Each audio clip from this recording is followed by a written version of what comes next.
So before we begin this lesson, I need to give you a background story about how I came across this game. So the way it works is I started playing chess when I was in 6th grade. I told you this story tons and tons and tons ago, right? And what happened when I was in 6th grade, a friend taught me how to play chess when I was at lunch, and I loved to play the game. Every single day that I could, I would want to play chess, but sometimes, you know, people weren't playing, so I would have to find people to play with.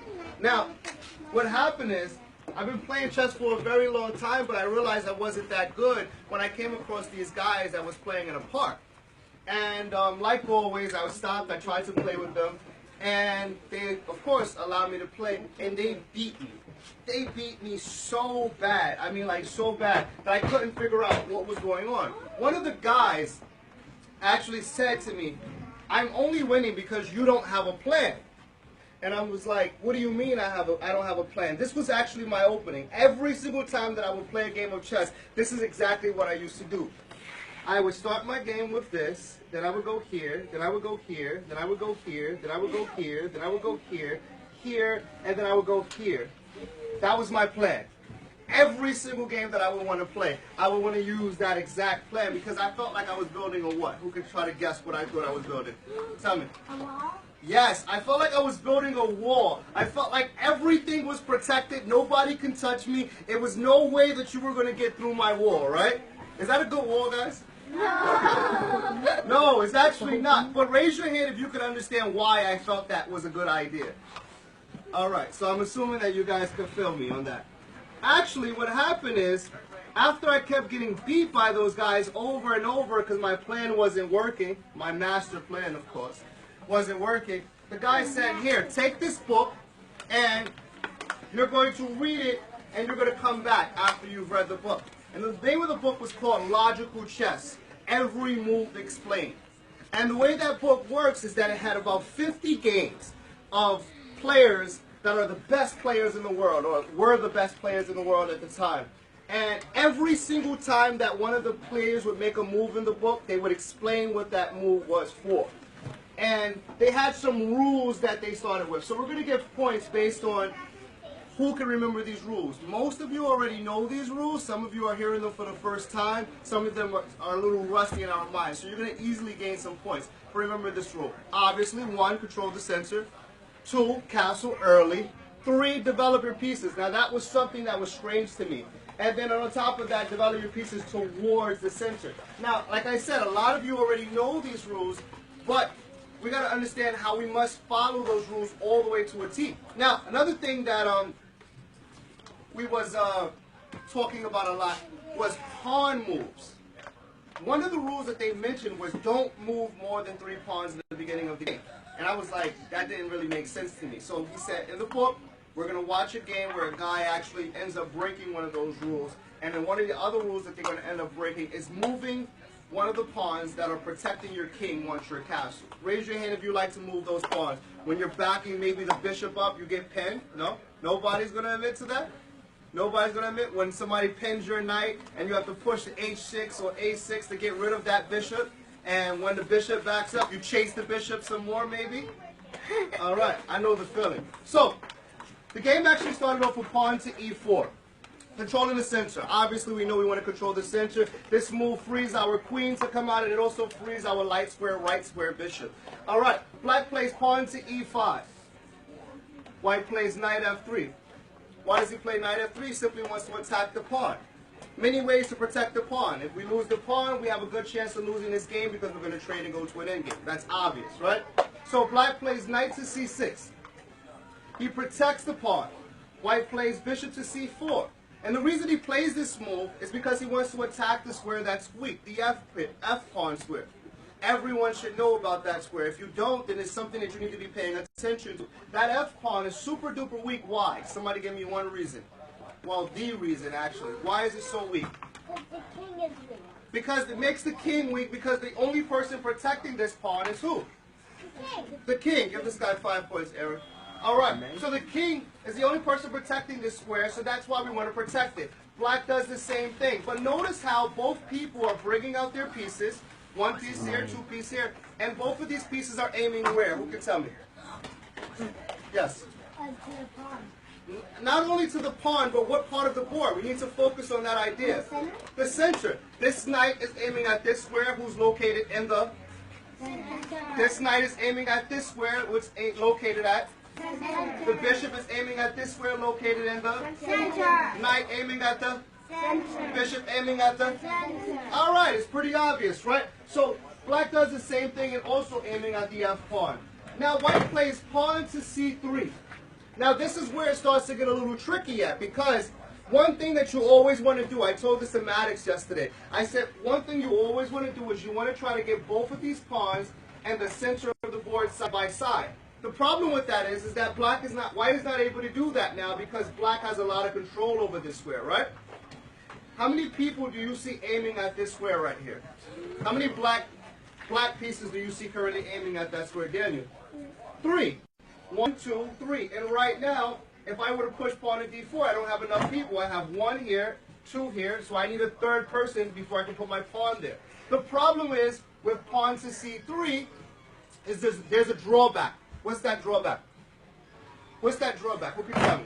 Yes, Eli. It prevents the knight on E1 from going to C3 because that's one of its favorite squares. 5 points for Eli. It prevents the knight from going to its favorite square. If you're not able to go to your comfortable squares, then you have to go to your second best square. And in fact, when you're not able to go to your favorite squares, you're losing options. Options are good in chess. That's what space gives us. Space gives us options. Options give us many different plans. Many different plans gives us ways that we can win the game. It's simple. We try to follow that idea all the way to the end. So pawn to C3 plans what? Pawn to D4. And in a happy world, white will get his beautiful center. Black actually sets a trap, Queen E7. I showed you this trap yesterday, Maddox. Let's see if anyone else can guess what it does. Queen to E7 sets a trap. He understands that white wants to play pawn to D4 and get a beautiful center, get those guard pawns side by side. How does Queen E7 set a trap? So basically she goes down one and then maybe they might go down, but then she goes down and then notice they're trouble. I'm not going to say that I think that's the right answer. I'm going to give you 2 points for the answer, but I'm not going to actually be able to give you the whole 5 points. Now, the reason that Queen E7 sets a trap is very simple. Tell me, you want to give it a try? Go for it. So when the D pawn goes up, on the black pawn takes, and the white takes back, and then the queen takes the E4 pawn. Absolutely correct. If white plays pawn to D4, now look at this. This is why it's so important to understand why your opponent made the move that they make. If you just make a nothing move, if you just go on with your plan without realizing that the other person just made a move and they might have had a reason for making that move, you're going to fall for a lot of traps. Pawn to D4, just following white's plan, falls for pawn takes pawn. White gets to take the pawn back.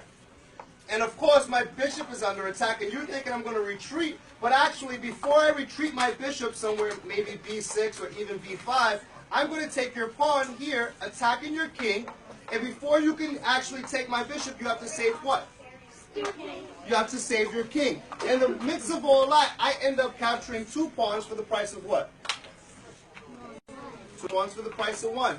Now, game should be over with ashes because that 1 pawn is not only a regular pawn, it's actually a center pawn. Understand that center pawns is something else we're going to go over in this game. Center pawns are more important than all the other pawns. So some masters actually say that they're worth a point and maybe like 10 cents, maybe $1.10, which is weird because you're like, what am I going to do with 10 cents? You really can't get anything for it, but it counts as something. Does that make sense? Yeah. All right. So pawn to E4 is not actually played. Queen E7 is sets a trap, so white actually sets a trap. He decides to castle. Notice how both players are making natural-looking moves, but at the same time, they're setting little baby traps if you're not careful. Who can try to figure out what trap white just set by castling? You want to go for it, Leo? Because he knows that the queen's going to attack the king. Because he knows that the queen is going to attack the king, but that doesn't answer the question of what the trap is. So he would protect his king, stopping the opponent's plan.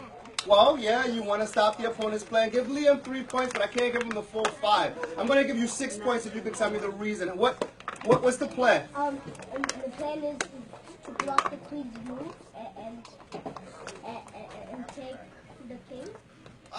Not really. We're going to give him 3 points, but the problem is that it actually sets a trap that nobody's mentioning. Yes. So, when the queen tries to attack the king, the rook can just take the queen off the whole.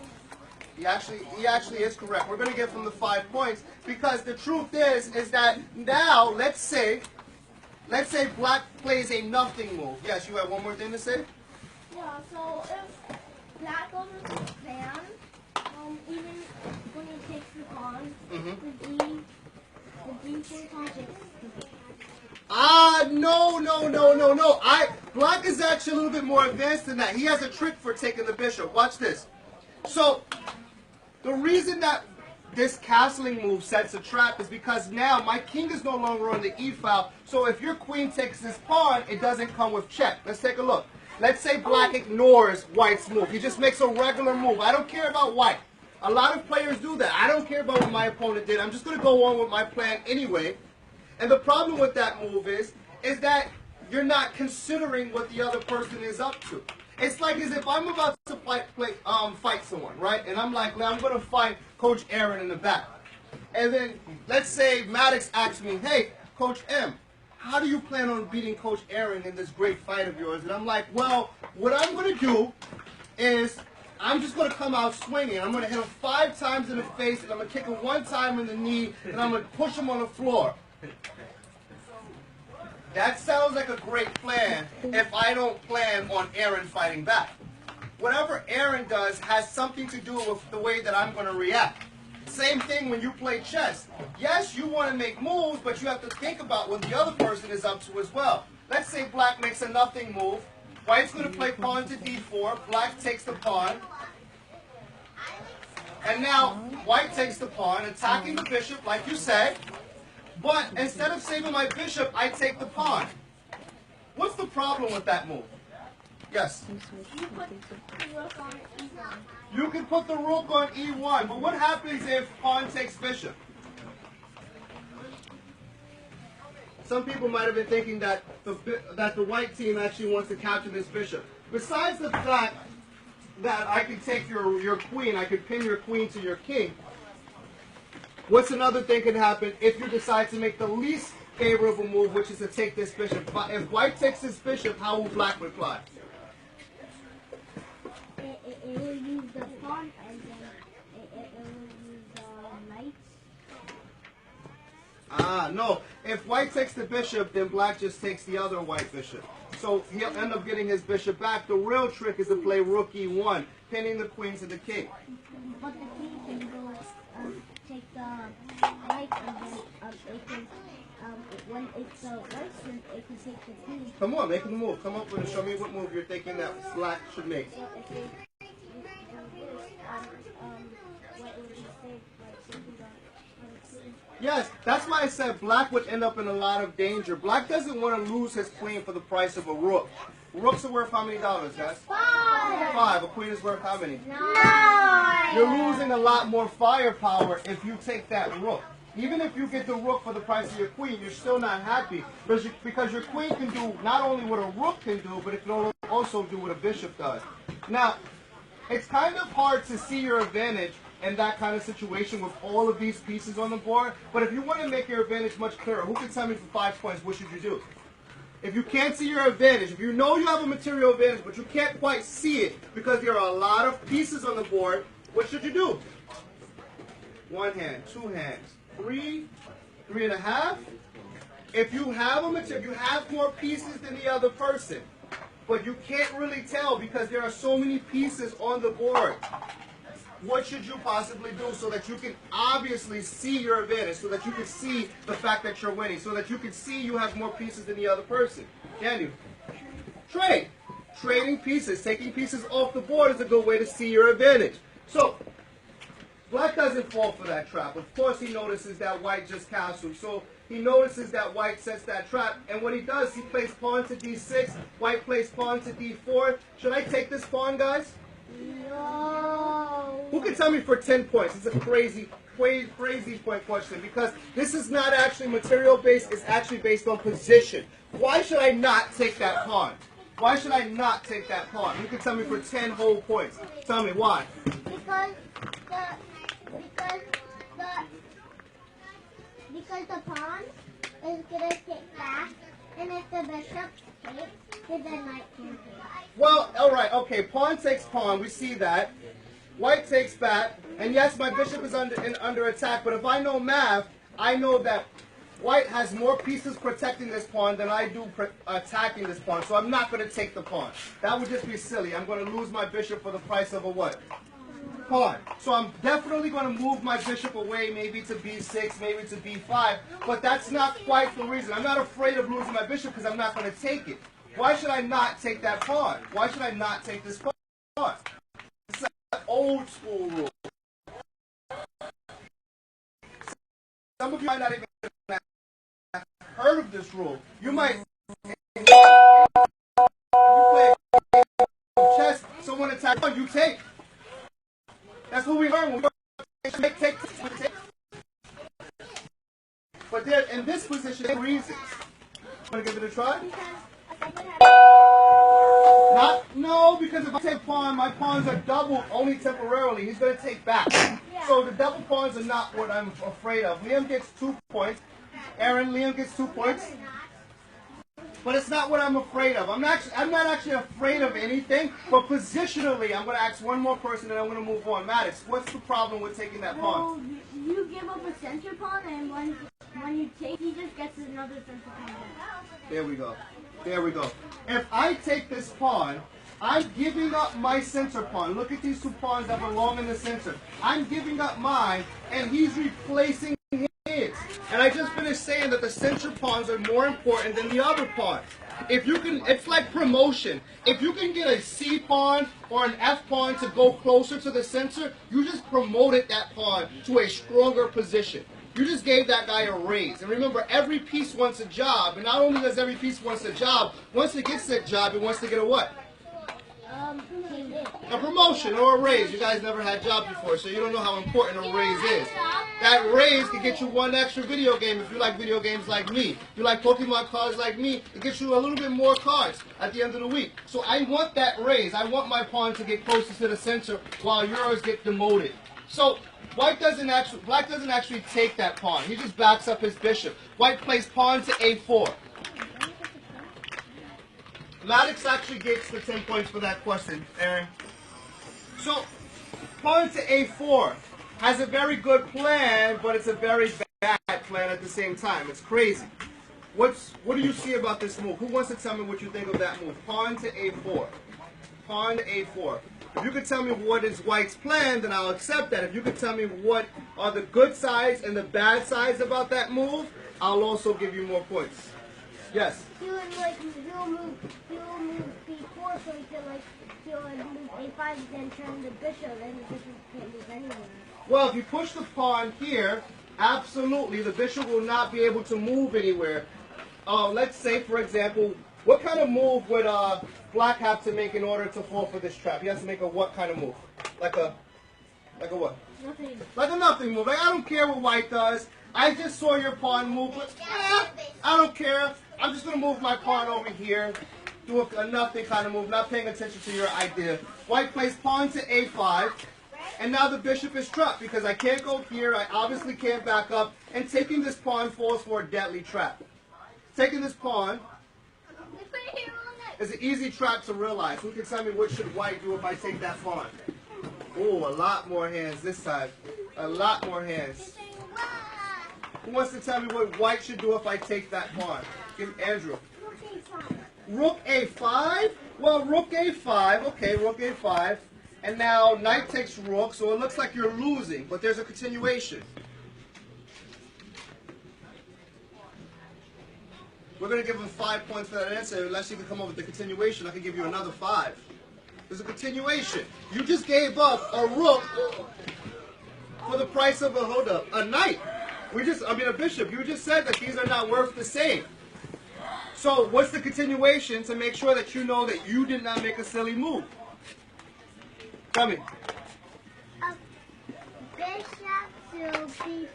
Bishop b5, checking the king. I blocked the check. I don't want to go into that long variation. There's a lot of nothing there. You want to make fair trades? Fine. Let's make fair trade. But there's something that you just finished giving up that you want back. correct move is tap yourself on the shoulder if you were thinking Queen A4. Yes, sir. Yes. Queen A4 Yes. attacks the king and it also attacks the knight. The knight comes back to block the check and now we can push the pawn on the knight. Well, we can actually make that a little bit quicker next time. Let's look at this position. How about instead of giving up our rook, we make a better move? How about instead of giving up our rook, we notice that the knight is the only person protecting this bishop. Who's protecting the bishop? Knight. Who's protecting the bishop? Knight. Who's protecting the bishop? Knight. Who's protecting the bishop? Knight. Why is that not giving you the answer to what to do? Why is that not giving you the answer to what to do? Who's protecting the bishop? Knight. Big pieces are afraid of Small. protecting the bishop. Knight. Can we get rid of the knight? How can we possibly get rid of the knight is the question that you should be asking yourself when you hear the knight is protecting the bishop. The next question should be, how can I get rid of the what? How can I get rid of the knight? Someone tell me for 5 points. Yes. Actually, you answered a lot of questions. You're on fire. I'm sorry. Give it to me. All right. I'll put it in my pocket. I'll give it back to you later, okay? All right. Now, what should I do? Put pawn, the white pawn,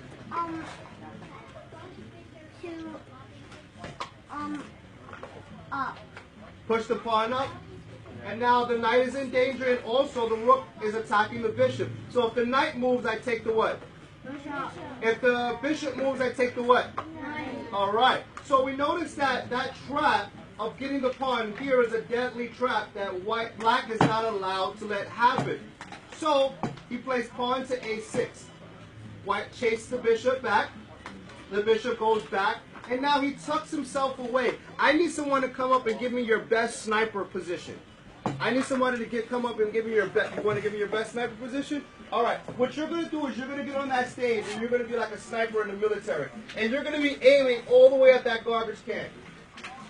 You're not sneaky enough. Come on down. Come back over here. I need somebody a little bit more sneaky. That's going to be able to get into a good low position where I can barely see you, but you can still see the garbage can.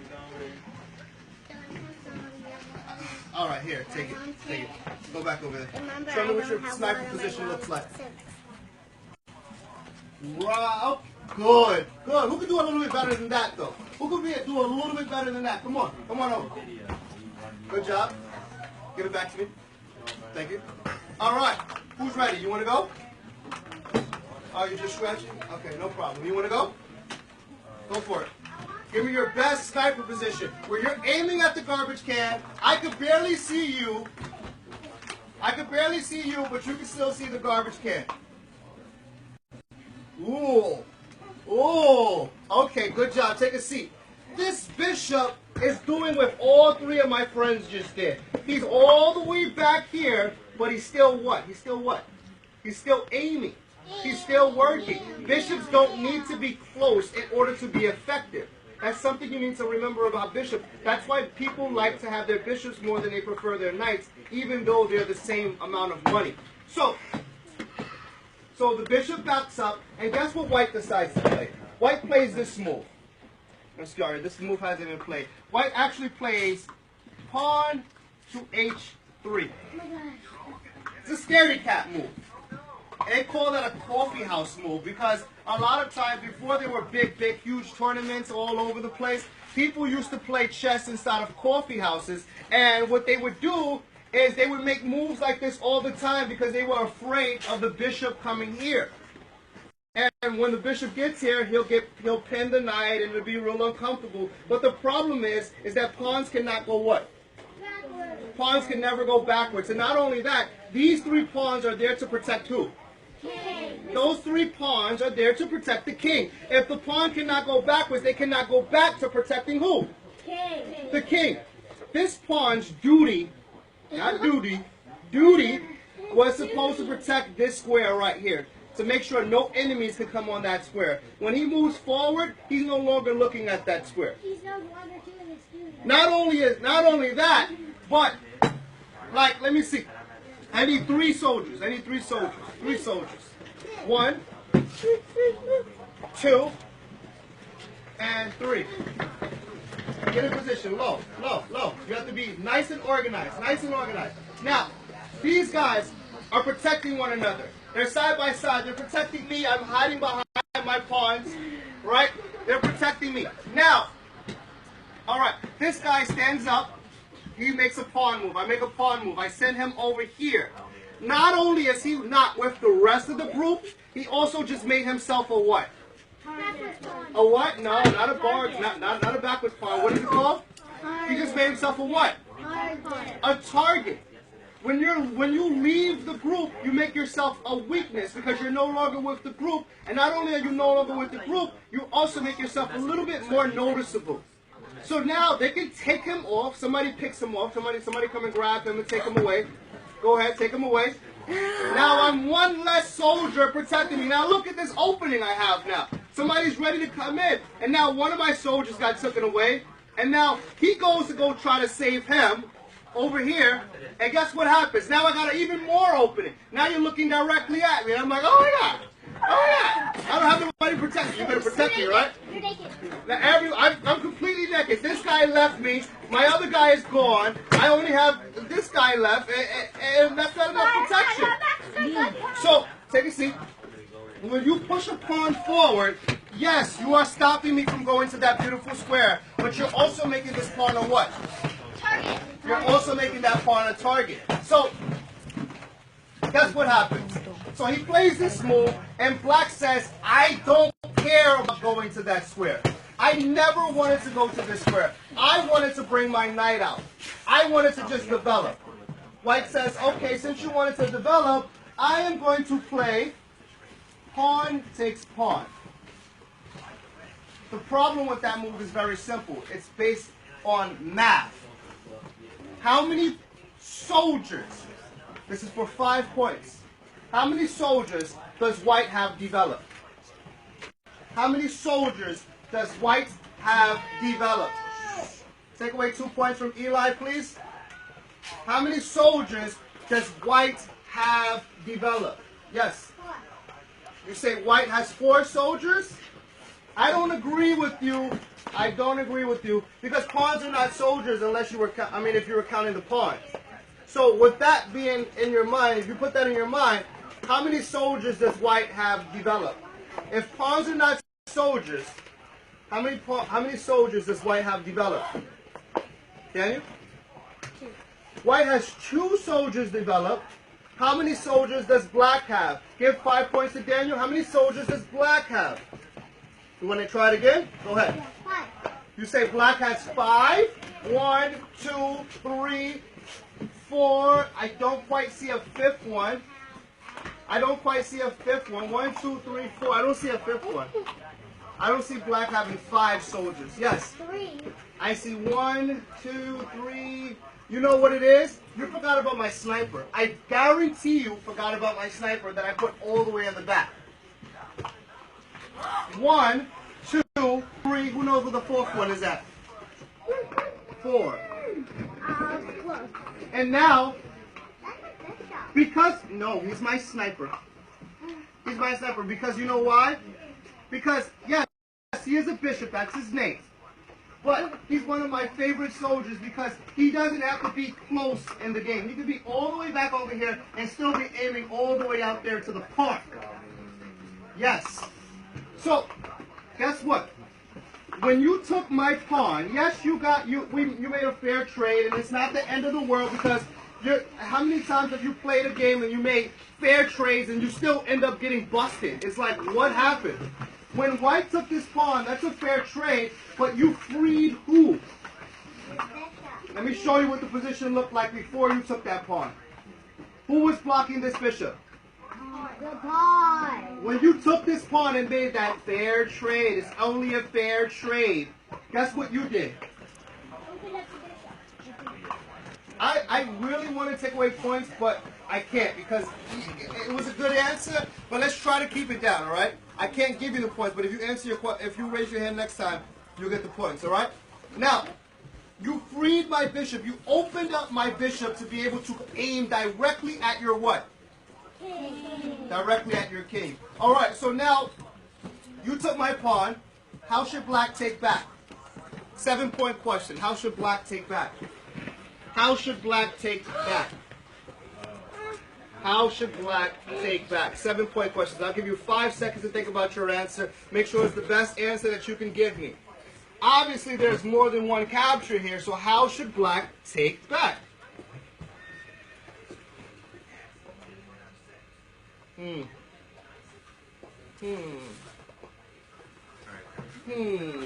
I see some people still thinking about how should black take back. Andrew?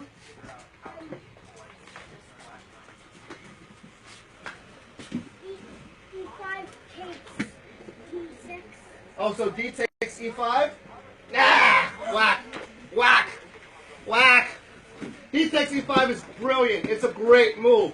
But there's a better move, and when I explain to you why, you're going to be like, oh, ooh, interesting. I like it. I like it. But I'm not going to say that this was a bad move. This is not a bad move at all. It's a fair trade. You get your pawn back in the center, all that good stuff. Pat yourself from the back. You're doing good. You're playing safe. You ready for this? Yeah. How? Knight, because it gets the knight into center, and if knight takes it, makes the queen get attack it, open it up and attack the queen side. And queen side. Yes, yes, yes, and yes. Let me explain to you something. This knight is called the bodyguard. Everybody say bodyguard. Bodyguard. Yeah, bodyguard, bodyguard. No, everyone say bodyguard. Bodyguard. This knight is the what?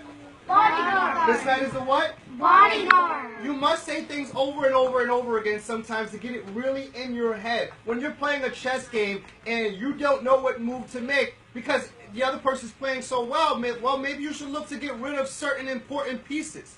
Maybe not all the pieces, but certain important pieces. This guy is important because this guy protects who? King. The king. This guy protects this square all the way over here. This guy protects this square. This guy protects also this square that a lot of queen and bishop likes to, do the helper mate with. And so this knight is very, very important. If I can get rid of this knight, I can attack the king just a little bit more easy. Not only that, is when my knight comes here, I gain what? Time. Tempo, or the other word is called what? Time. And the reason is because my knight is attacking 2 pieces. You must do something. If you don't do anything, you're going to lose a piece. How? Why? Well, I'm attacking your bishop. If you don't do anything, I'm taking your bishop. If you do something, I might take your knight and get rid of your what? Bodyguard. Yes, use the right words. We are advanced chess players now. We don't just say the knight. We say the what? Bodyguard. Because when you think like that, now you're playing chess like a real chess player. You're making a story. I'm getting rid of the bodyguard, and by saying that, that allows me to think of ideas of ways to take advantage of the fact that the black king or the white king does not have a bodyguard. So, white decides to take. How should I take back? How should I take back? If you say pawn takes knight, raise your hand. You say queen takes knight, pat yourself on the back. Queen takes knight is the best way to take